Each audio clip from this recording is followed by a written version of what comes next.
Sebelumnya, perkenalkan nama saya Ayu Putu Syahla Koswalia dengan 3 digit NIM terakhir 225. Di sini saya akan menjelaskan mengenai rumusan masalah dari studi project yang kami ambil, yaitu Cytomegalovirus congenital. Jadi cytomegalovirus ini merupakan infeksi virus kongenital yang tersering di dunia dan menjadi penyebab utama dari gangguan pendengaran sensori neural non-genetik serta komplikasi neurologis pada anak. Prevalensi global dari virus ini merupakan 0,6 sampai 0,7% dari kelahiran hidup. Bahkan bisa mencapai 1 sampai 2% di negara yang masih berkembang. Pada 90% bayi, virus ini asimptomatik, namun sebagian mengalami gangguan pendengaran, penglihatan, mikrosefali, ataupun keterlambatan perkembangan. CMV dapat merusak otak, hati, paru, dan telinga bagian dalam. Sampai sekarang belum ada vaksin efektif ataupun terapi yang bisa menyembuhkan cytomegalovirus. Namun, terapi dengan imunoglobulin spesifik ataupun valacyclovir memiliki efektivitas yang bervariasi. CMV kongenital menimbulkan beban klinis, psikososial, dan ekonomi besar, sehingga dibutuhkan screening maternal dan neonatal serta penelitian lebih lanjut untuk menekan angka morbiditas dan mortalitas. Sekian yang bisa saya sampaikan. Terima kasih. Perkenalkan, nama saya Yosafat dengan 3 digit akhir NIM saya 135. Izinkan saya menjelaskan rumusan permasalahan dari SP yang kami kerjakan. Yang pertama, apa pengertian dan bagaimana gambaran epidemiologi infeksi cytomegalovirus congenital pada bayi yang baru lahir? Yang kedua, bagaimana proses infeksi dan mekanisme terjadinya gangguan pendengaran akibat CMV congenital? Yang ketiga, bagaimana cara menegakkan diagnosis serta prinsip dasar tata laksana dan prognosisnya? Dan yang keempat, apa saja langkah pencegahan dan upaya screening CMV pada ibu hamil dan bayi di Indonesia? Kemudian untuk tujuan dari SP kami selaras dengan rumusan masalahnya tadi, yakni yang pertama menjelaskan definisi dan gambaran epidemiologi infeksi cytomegalovirus congenital. Yang kedua menguraikan secara ringkas mekanisme patogenesis infeksi CMV dan kaitannya dengan gangguan pendengaran. Yang ketiga menjelaskan metode diagnosis, prinsip tata laksana, serta prognosis CMV kongenital. Dan terakhir yang keempat menyajikan informasi mengenai pencegahan dan screening CMV, khususnya pada konteks pelayanan kesehatan di Indonesia. Baik, perkenalkan nama saya Madison Fernansyah Meswara dengan 3 digit terakhir 167. Di sini saya akan menjelaskan tentang manfaat dari penulisan yang telah kami buat, yang terdiri atas manfaat teoritis dan juga manfaat praktis. Secara teoritis, penulisan ini diharapkan dapat memperluas pengetahuan tentang cytomegalovirus congenital, termasuk aspek epidemiologi, mekanisme penyakit, serta dampaknya terhadap fungsi pendengaran dan perkembangan bayi. Secara praktis, penulisan ini diharapkan dapat membantu mahasiswa kedokteran dan tenaga kesehatan dalam mengenali tanda klinis CMV congenital, memahami pentingnya deteksi dini, serta menerapkan langkah pencegahan selama kehamilan dan periode neonatal. Baik, sebelumnya perkenalkan nama saya Karmen Darmansyah dengan 3 digit NIM terakhir 255. Jadi di sini saya izin untuk menjelaskan dari pengertian, terminologi serta epidemiologi dari cytomegalovirus congenital. Jadi, cytomegalovirus congenital atau CMV adalah infeksi janin atau bayi baru lahir akibat transmisi virus CMV dari ibu ke janin selama kehamilan. Diagnosis dilakukan melalui deteksi virus menggunakan PCR atau kultur pada urin, air liur, ataupun darah bayi dalam 21 hari pertama kehidupan. CMV merupakan penyebab utama infeksi congenital virus secara global dan penyebab tersering gangguan pendengaran sensorioneural non-genetik serta keterlambatan perkembangan saraf pada anak. Infeksi primer terjadi ketika ibu seronegatif, terinfeksi pertama kali saat hamil dan memiliki risiko transmisi serta penyakit janin lebih tinggi, terutama pada trimester pertama. Sementara itu, infeksi non-primer terjadi akibat reaktivasi atau infeksi ulang pada ibu seropositif dengan risiko transmisi yang lebih rendah tapi tetap signifikan. Infeksi didefinisikan sebagai bukti laboratorium adanya CMV pada neonatus, sedangkan penyakit ditandai dengan gejala klinis ataupun kelainan organ seperti hematosplenomegali, trombositopenia, mikrosefali, chorioreanitis, serta kemungkinan sekuela jangka panjang seperti gangguan pendengaran. Infeksi perinatal atau postnatal terjadi saat persalinan atau melalui ASI, biasanya tidak disebabkan gangguan neurologis pada bayi cukup bulan, tetapi dapat menimbulkan penyakit berat pada bayi prematur. Baik, saya izin melanjutkan. Secara epidemiologis, prevalensi global CCMV diperkirakan sebesar 0,5 sampai 0,7% dari semua kelahiran, sekitar 6 sampai 7 per 1000 kelahiran. Dengan angka lebih tinggi pada negara berpenghasilan rendah dan menengah, sekitar 3 kali lipat dibanding negara berpenghasilan tinggi, karena tingginya seroprevalensi maternal dan perbedaan akses diagnostik. Metode screening mengaruhi deteksi di mana PCR air liur atau urin lebih sensitif dibandingkan darah atau DBS. Sekitar 10-15% bayi terinfeksi menunjukkan gejala saat lahir, sementara sebagian besar asimptomatik dapat mengalami gejala terlambat, terutama pada gangguan pendengaran. Secara keseluruhan, sekitar seperempat bayi terinfeksi melalui sekula jangka panjang, seperti gangguan pendengaran sensorineural, serta keterlambatan perkembangan. Baik, sekian dari saya, terima kasih. Om Swastiastu, perkenalkan nama saya Igu Siongora Krisna Chandrabaru dengan 3 digit dan terakhir 087. Di sini saya izin untuk mempresentasikan terkait dengan patofisiologi dan juga spektrum klinis dari manifestasi sitomegalovirus kongenital. Nah, pertama ini terjadi karena infeksi maternal, baik primer maupun reaktivasi infeksi laten maupun infeksi dengan strain yang baru ke plasenta, di mana itu akan menginfeksi DC2 dan juga extravillus cytomegalovirus dari bayi atau dari janin yang akan menimbulkan suatu filitis atau peradangan pada fili dan juga serta keterlibatan endotel filus yang mengganggu sawar dari plasenta sehingga memicu viremia atau presence of virus di darah. Nah, presence of virus ini bisa masuk ke lapisan cytoplazma yang tadi saya bilang, extravillus cytomegalovirus, yang dimana dia itu sangat dekat dengan pembuluh darah janin yang sedang berkembang. Sementara itu, Synctotrophoblas luar itu lebih resisten, namun dia bisa tetap menjadi alat masuk dari infeksi sitomegalovirus ini sendiri. Di mana setelah masuk ke janin dia akan menyebar ke jaringan-jaringan rentan yang dicari yaitu atau melakukan tropisme yang luas termasuk zona germinal periventrikular atau white matter, telinga dalam, retina, hepatobiliar dan juga sel-sel jaringan-jaringan hematopoiesis dengan kerusakan yang berasal dari kombinasi replikasi sitopatik, inflamasi imun mediasi serta gangguan mikrosirkulasi atau iskemia. CMV juga akan membentuk infeksi sumber hidup melalui laten pada CD34 hematopoietic progenitor atau monosit yang akan diferensiasi ke makrofag dan dendritik sehingga nantinya akan sering memfasilitasi suatu reaktivasi lokal. Makanya itu akan mendukung SNHL yang terjadi di sitomegalovirus kongenital secara late onset. Oke, maka dari itu dari spektrum klinis sendiri infeksi kongenital sitomegalovirus ini sendiri itu manifestasinya sangat luas. Namun kita harus bilang bahwa pada awalnya sekitar 85-90% bayi itu tidak mengalami suatu gejala saat lahir. Bahkan seringnya itu 10-15% bayi yang lahir asimptomatik itu dia akan mengalami gangguan pendengaran atau SNHL ataupun gangguan perkembangan secara kemudian. Namun pada bayi-bayi simptomatik yang bisa dilihat adalah sebagai berikut. Yaitu pertama, kita mendapat manifestasi dari gangguan tumbuh kembang non umum di mana terjadi intrauterine growth restriction dan juga prematuritas. Adapun dia mengalami hepatomegali, splenomegali, ikterus, transaminase tinggi, trombositopenia, anemia di sisi hepatobiliar ataupun hematologinya. Lalu di neurologi yang menyerang SSP-nya dia itu ada mikrokefali, klasifikasi periventrikular, ventrikulomegali, lesi white matter, gangguan migrasi neuron, kejang dan juga keterlambatan perkembangan secara motor maupun kognitif. Lalu juga dari okular yang terganggu adalah dia akan mengalami chorioretinitis, lesi retina dan gangguan visus meskipun prevalensi dari okular ini jarang dibandingkan gangguan neurologik ataupun audiologi. Nah, kalau pendengaran auditorik itu yang sering terjadi dan khas di sitomegalovirus itu ada SNHL yang bisa hadir secara early ataupun lahir, early onset, dan juga muncul kemudian ataupun late onset. Dan dia bersifat unilateral, satu gini atau bilateral, dan kadang progresif atau fluktuatif. Perkenalkan, nama saya Vanessa Sekina Manampirin dengan 3 digit NIM terakhir 063. Di sini saya akan menjelaskan mengenai mekanisme gangguan pendengaran sensorineural atau sensorineural hearing loss.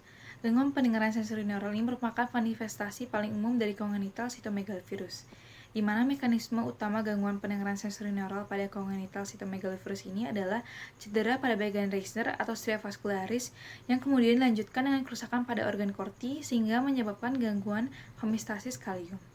Gangguan pendengaran akibat dari congenital sitomegalovirus ini kemungkinan besar terjadi melalui kerusakan langsung oleh virus pada struktur telinga bagian dalam ataupun kerusakan tidak langsung yang dipicu dari reaksi peradangan di telinga bagian dalam.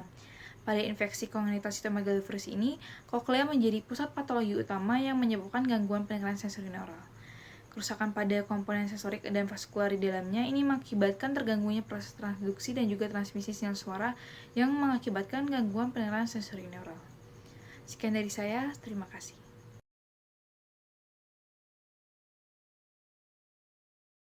Selamat pagi, siang, sore, atau malam dokter. Perkenalkan nama saya Putu Angelika Eldora Yordana dengan 3 digit NIM 189.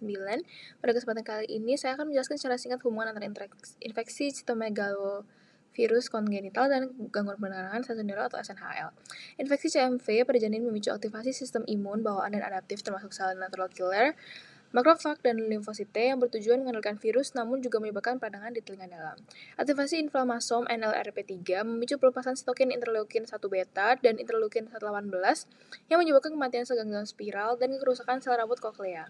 Proses ini menjelaskan terjadinya penurunan pendengaran yang bisa bersifat progresif. Selain itu, faktor genetik seperti interaksi HLA, ibu dan janin dapat memperkuat inflamasi dan memperparah kerusakan jaringan. Secara klinis, inflamasi kronis akibat CCMV dapat menyebabkan SNHL yang berkembang bertahap sehingga deteksi dini dan terapi antiinflamasi sangat penting untuk mencegah kerusakan lebih lanjut. Sekian dari saya, akan dilanjutkan oleh rekan saya. Terima kasih.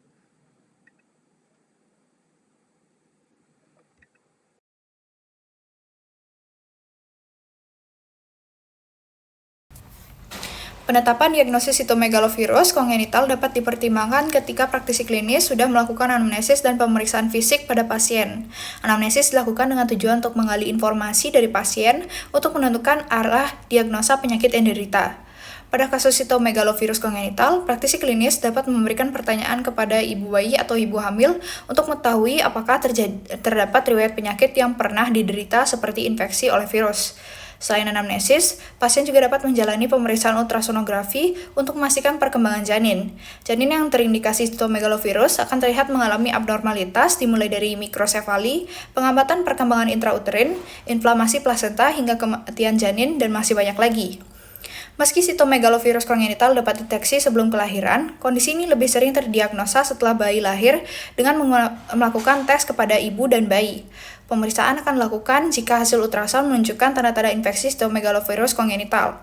Tes akan dilaksanakan pada ibu bayi untuk memeriksa keberadaan antibodi yang terbentuk setelah terjadi infeksi sitomegalovirus. Keberadaan IgG dan IgM akan membantu menentukan kapan waktu terjadinya infeksi. Ibu dengan kadar IgM lebih dari 300 unit per mili akan dinyatakan terdiagnosi infeksi CMV. Setelah hasil positif pada ibu, maka harus dilakukan pemeriksaan pada bayi baru lahir dan janin yang akan dilakukan melalui amniosentesis, yaitu pemeriksaan dengan menggunakan cairan amnion untuk analisis PCR pada minggu ke-7 setelah diagnosis infeksi pada ibu. Keberadaan DNA virus yang tinggi pada cairan amnion akan menunjukkan prognosis buruk bagi janin. Nah, pelaksanaan pemeriksaan pada bayi baru lahir yang dicurigai terinfeksi CMV akan dilakukan 3 minggu setelah persalinan dengan menggunakan sampel urin, darah, maupun liur dari pemeriksaan PCR. Hasil IgG dan IgM yang positif akan mengkonfirmasi bahwa pasien sedang mengalami infeksi CMV. Selamat pagi dokter, perkenalkan nama saya Rai Maesa Paramandana Sadia dengan 3 digit NIM terakhir saya 249. Jadi di sini saya akan bahas terkait tata laksana dari congenital sitomegalovirus, di mana tujuan dari terapi ini sendiri yang pasti menekan replikasi virus dan juga untuk mencegah progresivitas kerusakan neurologis yang diakibatkan oleh virus ini sendiri. Di mana untuk terapi utama kita pastinya akan memberikan antiviral yaitu valganciclovir yang diberikan secara oral dengan dosis 6 mg dan diberikan 2 kali sehari. Ada juga obat lain yaitu ganciclovir yang diberikan secara intravena dengan dosis 6 mg dan diberikan 2 kali sehari. Ini diberikan jika obat secara oral itu tidak memungkinkan. Lalu untuk dosis pengobatan sendiri itu biasanya sekitar 6 bulan. Ini merupakan regimen standar dan juga ada beberapa studi yang mengatakan bahwa terapi secara 6 bulan itu lebih efektif dibandingkan terapi secara 6 minggu karena mampu untuk memperbaiki fungsi pendengaran serta memperkembangkan dari neurokognitif kita. Lalu ada pun pemantauan yang perlu dilakukan sama terapi yaitu pemantauan fungsi hematologi dan biokimia secara ketat. Selain itu, efek toksik perlu diwaspadai seperti neutropenia, trombositopenia, dan gangguan fungsi hati dan ginjal. Tidak hanya itu, pemeriksaan berkala juga perlu dilakukan seperti pemeriksaan darah lengkap, pemeriksaan ACT atau ALT, dan pemeriksaan fungsi ginjal. Dan pemantauan jangka panjang juga diperlukan, yaitu evaluasi perkembangan dari neurokognitif sendiri dan pendengaran, serta gangguan yang dapat muncul seiring pertumbuhan penyakit. Mungkin itu saja. Sekian dari saya, terima kasih. Selanjutnya, saya akan membahas mengenai prognosis CMV congenital. Saya Michelle dengan tiga digit terakhir 111. Infeksi CMV kongenital merupakan salah satu penyebab utama morbiditas dan mortalitas pada bayi baru lahir, terutama di negara berkembang, dengan angka kejadian sekitar 1 dari 200 kelahiran hidup. Di Indonesia, penelitian di Jakarta melaporkan prevalensi sebesar 5,8% dan data Child Health and Mortality Prevention Surveillance atau CHAMPS menunjukkan bahwa sekitar 0,9% kematian janin intrauterin serta 0,8% kematian neonatus disebabkan oleh infeksi ini. Dari sisi prognosis umumnya tidak menguntungkan. Secara ad vitam, kelangsungan hidup bayi cenderung buruk karena risiko komplikasi berat seperti keterlibatan sistem saraf pusat, mikrosefali, hepatosplenomegali, dan gangguan hematologi. Secara fungsional, sekitar 15% bayi yang awalnya tampak sehat dapat mengalami gangguan pendengaran progresif, keterlambatan perkembangan saraf, dan juga gangguan penglihatan jangka panjang. Sedangkan secara nasional, kesembuhan total tidak dapat dicapai karena virus CMV menetap seumur hidup di dalam tubuh, dapat aktif kembali sewaktu-waktu, dan bahkan menginfeksi ulang dengan strain yang berbeda. Perkenalkan, saya Gusti Putri Nirlina dengan 3 digit NIM terakhir saya yaitu 039. Jadi di sini saya akan menjelaskan mengenai bagian 2.5 upaya pencegahan dan screening, terutama bagian pencegahan primer, screening manual, dan juga terapi. Jadi untuk pencegahan primer sendiri itu dilakukan dengan edukasi perilaku higienis seperti mencuci tangan, tidak berbagi alat makan, dan menghindari ciuman dengan balita, yang terbukti menurunkan risiko infeksi hingga 50%. Sementara vaksin sendiri itu masih dalam tahap penelitian. Untuk screening manual dilakukan dengan pemeriksaan serologi IgG dan juga IgM untuk membedakan ibu yang sudah kebal dan yang masih rentan. Terutama pada ibu seronegatif yang dianjurkan pemeriksaan sejak awal kehamilan dan diulang tiap 4 minggu hingga usia 14-16 minggu. Atau bila ada gejala serta temuan USG yang mencurigakan. Bila bayi lahir dengan CCMV bergejala sedang hingga berat, khususnya dengan gangguan sistem saraf pusat dan pendengaran, terapi varganciclovir oral selama 6 bulan direkomendasikan karena dapat memperlambat progresivitas gangguan pendengaran dan meningkatkan perkembangan neurokognitif dengan pemantauan yang rutin terhadap risiko neutropenia. Mungkin sekian dari saya, akan dilanjutkan oleh rekan saya. Terima kasih. Perkenalkan, saya Yosua Kevin Bale dengan 3 digit terakhir NIM saya 161. Selanjutnya saya akan membahas mengenai screening CMV dan implementasinya di Indonesia. Screening CMV kongenital bertujuan mendeteksi infeksi sejak dini agar komplikasi seperti gangguan pendengaran dan keterlambatan perkembangan bisa dicegah. Ini penting karena sebagian besar bayi dengan CMV tampak sehat saat lahir, padahal bisa mengalami disabilitas jangka panjang. Metode yang digunakan adalah pemeriksaan DNA CMV dengan PCR dari saliva atau urin dalam 3 minggu pertama kehidupan. Tes PCR saliva paling praktis dan akurat, sedangkan hasil positif perlu dikonfirmasi melalui urin. Pendekatannya bisa universal untuk semua bayi atau terarah pada bayi yang berisiko seperti yang gagal tes pendengaran atau memiliki mikrosefali. Di Indonesia, screening CMV belum menjadi bagian dari program nasional bayi baru lahir, yang masih fokus pada hipotiroid kongenital dan fenilketonuria. Kendalanya adalah biaya PCR yang tinggi, fasilitas yang terbatas, dan kesadaran tenaga kesehatan yang masih rendah. Kedepannya, screening CMV bisa diintegrasikan dengan Universal Newborn Hearing Screening. Jadi, bayi yang gagal tes pendengaran bisa langsung diperiksa CMV dengan PCR saliva. Pendekatan ini efisien dan bisa menjadi langkah awal menuju sistem screening neonatal yang lebih komprehensif untuk mencegah disabilitas dan meningkatkan kualitas hidup anak sejak dini. Om Swastiastu. Perkenalkan, nama saya Komang Anindita, Tripimentari dengan 3 digit dan terakhir 218. Di sini saya menjelaskan mengenai kesimpulan juga saran dari sudut project ini. Cytomegalovirus atau CMV kongenital merupakan infeksi virus kongenital yang paling sering terjadi di dunia dan menjadi penyebab utama gangguan pendengaran sensori neural non-genetik pada bayi dan juga anak-anak. Penularan terjadi secara transplasenta terutama saat infeksi primer ibu pada trimester awal kehamilan. Infeksi ini dapat menyebabkan berbagai manifestasi klinis mulai dari asimptomatik hingga berat, seperti mikrosefali, keterlambatan perkembangan, hepatosplenomegali, dan gangguan pendengaran progresif. Diagnosis itu ditegakkan melalui deteksi DNA CMV menggunakan PCR dari air liur ataupun urin daripada bayi dalam 3 minggu pertama kehidupan.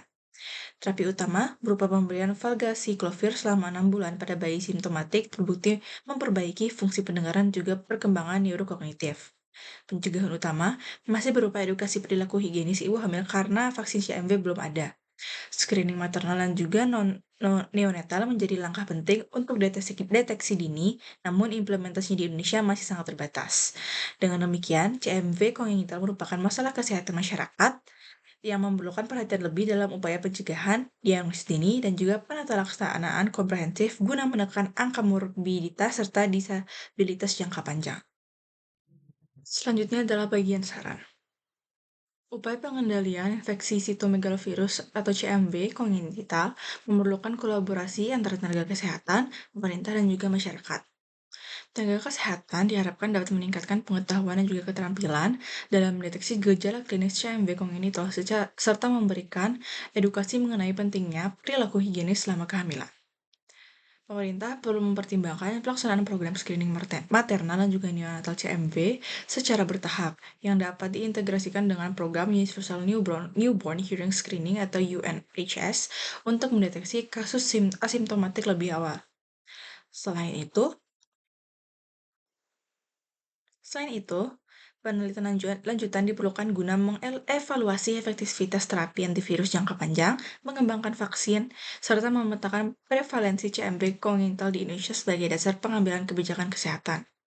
Masyarakat, khususnya ibu hamil, juga diharapkan meningkatkan kesadaran terhadap pentingnya menjaga kebersihan diri, menghindari kontak langsung dengan air liur dan juga urin anak kecil, serta melakukan pemeriksaan kehamilan secara rutin untuk mencegah dan mendeteksi dini infeksi CMV. Mungkin sekian dari saya, terima kasih.